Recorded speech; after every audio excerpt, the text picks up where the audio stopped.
Assalamualaikum warahmatullahi wabarakatuh. Selamat pagi dan salam sejahtera untuk kita semua. Yang terhormat Bupati Luhut Timur, Bapak Dr. Andes Haji Budiman MPD, yang kami hormati Sekretaris Daerah Kabupaten Luhut Timur, Bapak Bari,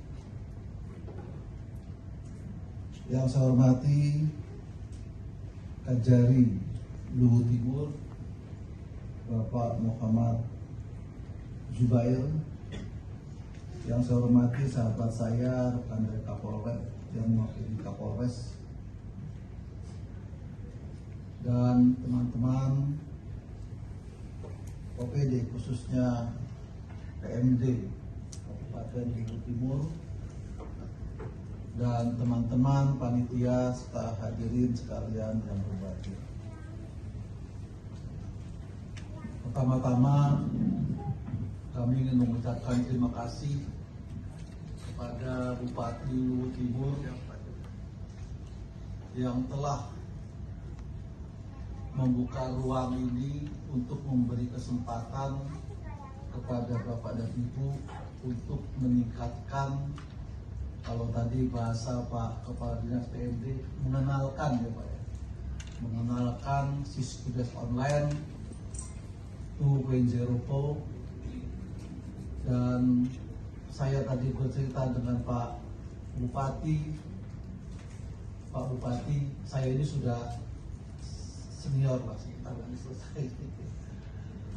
Pak Bupati, saya bilang dulu waktu sebelum Undang-Undang 6 2014 ini sebelum terbit, rasanya mustahil kita mengumpulkan teman-teman sekretaris desa dan KU untuk berkumpul di tempat yang megah ini. Dan saya ucapkan terima kasih kepada Pak Bupati yang telah menghadirkan Bapak dan Ibu untuk hadir di ruang yang megah ini. Kita apresiasi Pak Bupati. Jujur saya ini seluruh provinsi, mohon maaf, sudah saya kunjungi. Hampir 346 kabupaten Pak yang sudah saya kunjungi, Pak Kajari, Pak Kapolres. Ada saja penugasannya berbeda Pak. Kalau Bapak bertahun-tahun, kalau saya seminggu 5 hari. Jadi dari satu daerah ke daerah lain. Pernah pada tahun 2014 saat itu saya menjabat Direktur Politik Dalam Negeri. Saya satu hari 3 provinsi. Waktu itu masih muda Pak saya. Kalau sekarang sudah kuat. Jadi masih muda Pak, alhamdulillah. Jadi pagi-pagi jam 3 pagi saya sudah harus bangun Pak. Saya berangkat ke bandara. Saya berangkat menuju ke Yogyakarta. Jam setengah 7 saya sudah sampai Jogja. Jam 11 Pak, saya sudah harus kembali lagi ke Jakarta karena menerima tamu DPRD Pak, yang memang kehadiran saya harus hadir di sana untuk menjelaskan satu hal yang sangat urgent. Saya selesai jam 2 Pak, setengah 3 saya berangkat dari ke bandara. Saya menuju NTT Pak, ke Kupang. Jam 5 saya berangkat, kurang lebih jam 9 malam saya baru sampai Kupang. Saat itu saya masih muda. Dan pernah Pak, dari ujung timur, dari ujung barat saya ke ujung timur Pak. Jadi saat itu saya dari Aceh, kebetulan diajak bareng dengan kabin saat itu Pak Marsamo. Dari Aceh langsung menuju ke Papua Pak.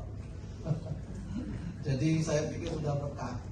Bahkan tadi Pak Ketua Panitia bilang, ya memang saya sudah jarang keluar Pak. Jadi di kantor saja. Mendadak kemarin jam 11 siang saya harus berangkat, perintah Dirjen Pak Lutfi tolong hadir. Ya. Baik Pak, saya bilang saya hadir. Dan mudah-mudahan kehadiran saya ini membawa manfaat bagi Bapak dan Ibu semuanya. Pemerintah semenjak tahun 2015 setelah pasca terbitnya Undang-Undang 6 2014 sampai dengan saat ini telah mengeluarkan uang yang bersumber dari APBN hampir 486 triliun. Itu baru yang bersumber dari APBN. Belum lagi yang bersumber dari provinsi, belum lagi yang bersumber dari kabupaten kota yang ada desanya. Artinya pemerintah berkomitmen bahwa pembangunan itu memang harus hadir di desa. Kalau Bapak dan Ibu sebelum tahun 2015, pembangunan itu bersifatnya dari atas, atau Bapak dan Ibu kalau istilah pembangunan ya, itu menjadi objek pembangunan. Pasca terbitnya Undang-Undang 6 tahun 2014 ini, Bapak dan Ibu menjadi subjek pembangunan. Orang yang memikirkan mau membangun apa di desa kita. Kalau dulu Bapak itu di drop, oh Bapak harus bangun ini, bangun ini, bangun ini. Kadang-kadang pembangunan itu karena sifatnya sentralistik, tidak tepat sasaran. Kalau sekarang dengan undang-undang ini, kalau bahasa saya katakan undang-undangnya itu antara eksekutif dan legislatif, Bapak sama antara presiden dan DPR, antara bupati dengan DPRD, antara kepala desa dengan DPD-nya. Menyampaikan program-program duduk bersama yang disahkan oleh DPD. Masuklah terbit dia menjadi APBDes. Bapak tahu sendiri apa yang harus dilakukan. Nah, model pembangunan ini diharapkan adalah lebih tepat sasaran. Pertama kali pemerintah mengeluarkan APBN hampir 20 triliun lebih, kalau tidak salah saya, 20 triliun lebih yang bersumber dari APBN untuk seluruh desa di Indonesia. Saat itu jumlah desa ada 70.400 sekian, 74.400 sekian kurang lebih. APBN yang paling tertinggi dikeluarkan untuk desa itu dari total 486 triliun itu, 468,6 triliun itu yang paling besar pada tahun 2021 kemarin, 72 triliun. Dibiarkan per desa, rata-rata satu desa itu kurang lebih 800-an juta kalau kita flat. Kalau kami mapping rata-rata di Indonesia, desa itu mengelola anggaran 1,9 miliar rata-rata per desa. Tapi berbeda antara desa yang ada di Kabupaten A dan antara desa yang ada di Kabupaten B. Saya dapat informasi dari Pak Bupati juga, APBD Kabupaten Luwu juga telah diserahkan kepada desa sebesar 1 miliar. Saya apresiasi Pak, terima kasih. Tentunya tidak semua kepala daerah, saya pastikan ini, saya bilang seluruh Indonesia, mohon maaf sudah saya kunjungi 340 sekian kabupaten, sudah saya datangi, ya tidak semua kabupaten, tidak semua kepala daerah yang ingin memberikan anggaran kepada desa. Nah, anggaran yang diberikan ini tentunya harus mampu dipergunakan untuk mempercepat, saya garis bawahi, kesejahteraan masyarakat. Ya. Apa kesejahteraan masyarakat yang diutamakan, yang diprioritaskan Bapak dan Ibu yang ada di desa? Kalau saat ini Pak, pada masa pandemi COVID ini, tentunya bagaimana masyarakat bisa merasakan, bisa terlindungi, mereka bisa makan dan minum, itu basicnya. Bapak-bapak dan Ibu ini beruntung menatap masa depan yang sangat optimis. Saya cukup berbangga Pak, artinya Bapak dan Ibu bisa hadir seperti ini di hotel yang mewah ini minimal hotel bintang 4 atau bintang 5 ya Pak. Ya. Zaman dulu Pak, saya baru pegawai saja, hadir seperti ini ya Bapak ya. Saya pegawai Pak, tidak bisa hadir seperti ini. Artinya pembangunan dari tahun ke tahun telah kita rasakan hasilnya. Mungkin pada saat saya pensiun nanti Bapak dan Ibu sebagai penerus akan lebih maju lagi. Saya berharap seperti ini. Artinya bahwa anggaran yang dikelola ini kita dituntut, Pak, diminta untuk akuntabel, diminta agar masyarakat juga dapat melihat digunakan untuk apa. Kementerian Dalam Negeri sesuai Undang-Undang Pemerintahan Desa 6 dan 14 dan Undang-Undang 23 tentang pemerintah daerah diberi mandat untuk melakukan pembinaan kepada pemerintah daerah Undang-Undang 23 dan Undang-Undang 6 tahun 2014 kepada pemerintahan desa. Dalam rangka akuntabilitas, Kementerian Dalam Negeri pada tahun 2020 membuat satu aplikasi bersama dengan BPKP, Siskudes 2.0. Pada tahun 2021 kita rilis, Pak, kita sempurnakan Siskudes 2.0 untuk peningkatan yang lebih memudahkan kita. Kalau pada aplikasi Siskudes pada tahun 2020 Bapak dan Ibu belum bisa mengekspor data, konsolidasinya Pak PMD itu belum bisa. Artinya dengan rilis yang baru ini Bapak dan Ibu sudah bisa menyampaikan kepada kabupaten menyampaikan kepada kami. Bapak dan Ibu Sekdes dan KAUR yang saya hormati, pemerintah pusat dan pemerintah kabupaten, Pak Bupati itu harus berupaya sekuat tenaga bagaimana supaya masyarakat bisa lebih cepat sejahtera. Prasyarat sejahtera itu apa yang ada, Pak, terus kita perbaharui dalam rangka mengisi roda-roda pembangunan. Saat ini kita sedang mengalami pandemi COVID, mudah-mudahan sebentar lagi kita menjadi endemi, Pak. Tapi pada masa pandemi itu Bapak Presiden mengeluarkan kebijakan. Kalau Bapak dan Ibu ingat itu di Perpres 104, mungkin Perpresnya Bapak lupa, tapi kalau Bapak ingat substansi daripada Perpres itu 40% untuk BLT, 20% untuk hewan, hewani dan pangan, 28% untuk COVID. Sisanya 32% barulah Bapak. Kebijakan yang kami ambil itu tentunya berdasarkan dari data yang Bapak dan Ibu kirim. Siskudes ini sudah digunakan oleh 92% kalau tidak salah, 92% Pak, dari 74.162. Kurang lebih 69.000 desa yang menggunakan data Siskudes.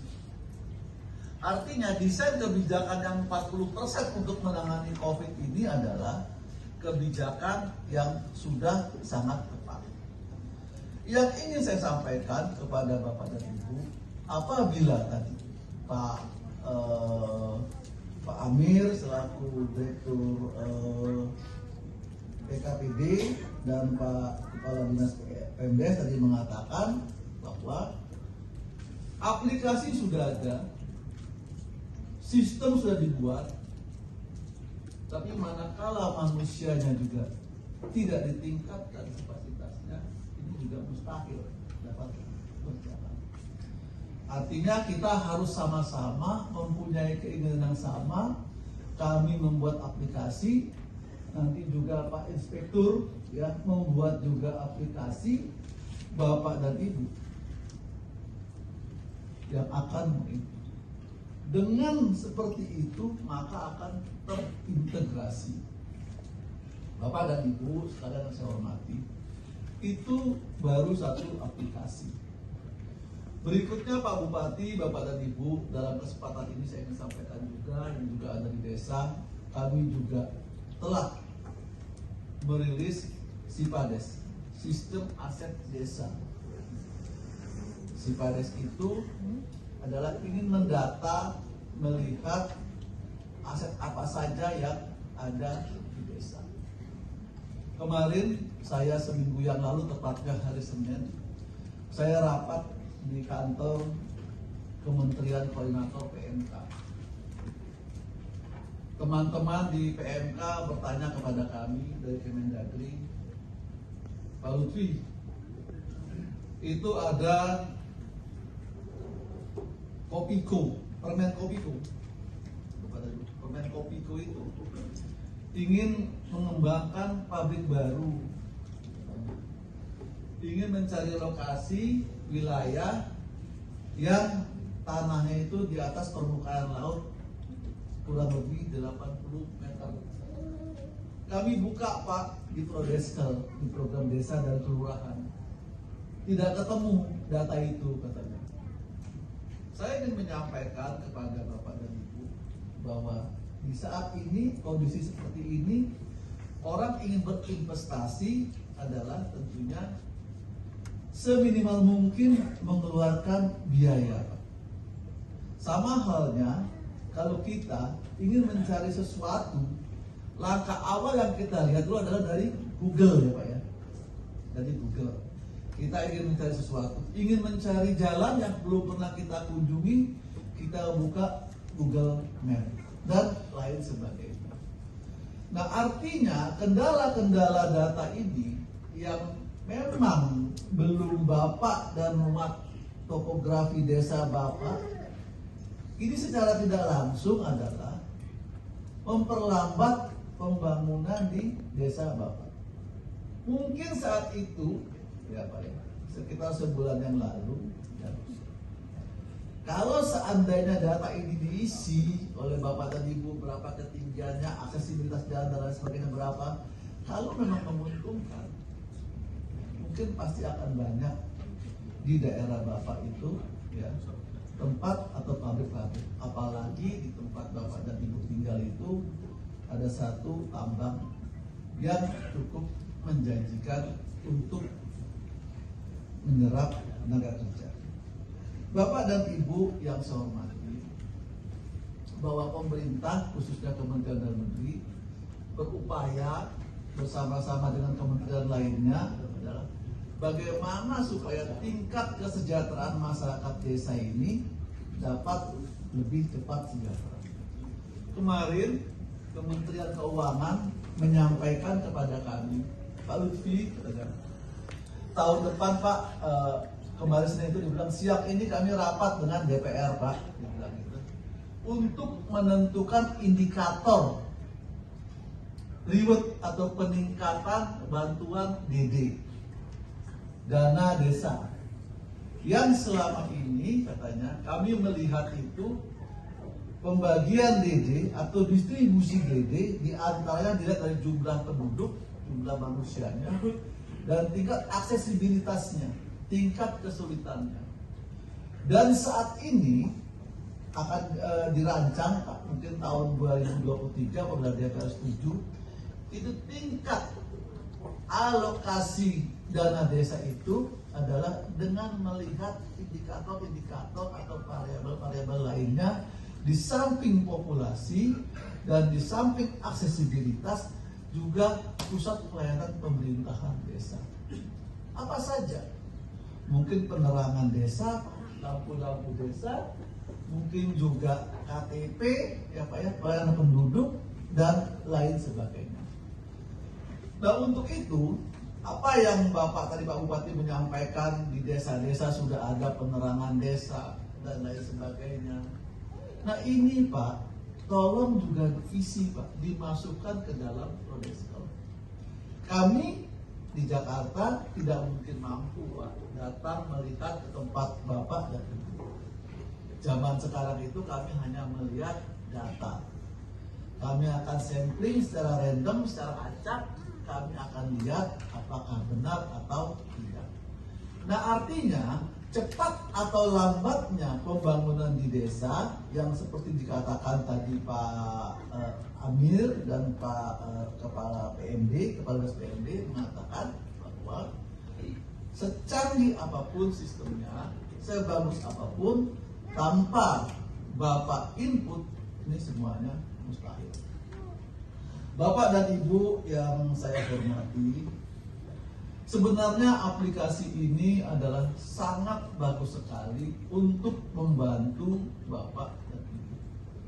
Kami mendesain aplikasi ini nantinya kalau Bapak dan Ibu ini membayar kepada rekanan, misalkan ya Pak ya, Bapak sedang membangun katakanlah semacam listrik penerangan desa, ya, ingin membayar apa itu tiang ataupun apapun namanya, tidak perlu lagi menggunakan uang cash. Dengan sistem ini, Bapak dan Ibu nantinya berintegrasi Pak, akan mampu cukup dari sistem Bapak dan Ibu. Sama halnya mungkin di Pemda Kabupaten Luwu Timur, ya. Apakah sistem pegadaian sudah dengan Bapak? Sudah. Sama halnya seperti pemerintah Kabupaten Luwu Timur membayarkan siltak Bapak dan Ibu, penghasilan tetap Bapak dan Ibu, atau gaji Bapak dan Ibu. Kita kan tidak menerima uang cash Pak, ya kan? Ya. Langsung masuk ke rekening masing-masing. Tingkat akurasi tinggi, kepastian pada jam yang sama, dan lain sebagainya. Nah, Siskudes ini adalah mengantarkan Bapak dan Ibu untuk mengelola anggaran pendapatan belanja desa semakin mudah terukur dan kita tahu pasti sudah sampai di mana belanja desa. Saya tadi diskusi dengan Pak Sekda. Pak Sekda, waktu zaman dulu kita muda-muda seperti Bapak dan Ibu, kita itu ingin melihat data itu, kita ambil dulu dari rak Pak. Sudah kena debu, sudah kena tikus. Kalau sekarang tentunya tidak, dengan Bapak dan Ibu tidak seperti itu. Nah, data-data yang ada pada Bapak dan Ibu, Bapak dan Ibu bisa lihat grafiknya sampai sejauh mana pembangunan yang ada. Sebenarnya adalah semuanya tergantung kepada kita. Apakah kita ingin cepat atau tidak? Bapak dan Ibu yang saya hormati, kembali ke aplikasi Sipades. Saat ini baru 46 kabupaten yang mengisi aplikasi tersebut. Pak Bupati, dari 46 kabupaten Pak, aset yang saya lihat secara nasional 56 triliun Pak, aset desa. Kalau nanti seluruh kabupaten kota ya, mengikut itu, terlihat real Pak, beberapa kekayaan Indonesia. Performa Indonesia ini bisa terlihat apakah nanti dia menjadi negara berkembang atau dia menjadi negara maju. Artinya kontribusi Bapak dan Ibu menginput data-data tersebut adalah menjadi keniscayaan bagi negara, performa negara, performa bangsa kita apakah menjadi negara maju dan berkembang. Tersendatnya kita salah satunya adalah dalam pengisian data yang kita anggap seperti ini. Saya berharap mudah-mudahan ya selesai di sini apa yang dikatakan oleh Pak Kepala Dinas PMD ini, pengenalan ataupun apapun namanya ya Pak ya, mudah-mudahan kita bisa sama-sama melengkapi data-data yang ada. Bapak dan Ibu yang saya hormati, sekali lagi saya ucapkan terima kasih dan saya berbangga dengan Pak Bupati yang bisa mengambil terobosan-terobosan. Tidak semua kabupaten yang dapat menggelontorkan anggaran 1 miliar kepada desa, dan apresiasi kami Pak, pemerintah, Kementerian Dalam Negeri kepada Pak Bupati, dan mudah-mudahan ke depan Pak, desa di Kabupaten Luwu Timur semakin maju dan masyarakatnya semakin sejahtera dan tingkat pendidikan di Kabupaten Luwu Timur juga semakin maju. Demikian, wabillahi taufiq wal hidayah. Wassalamualaikum warahmatullahi wabarakatuh.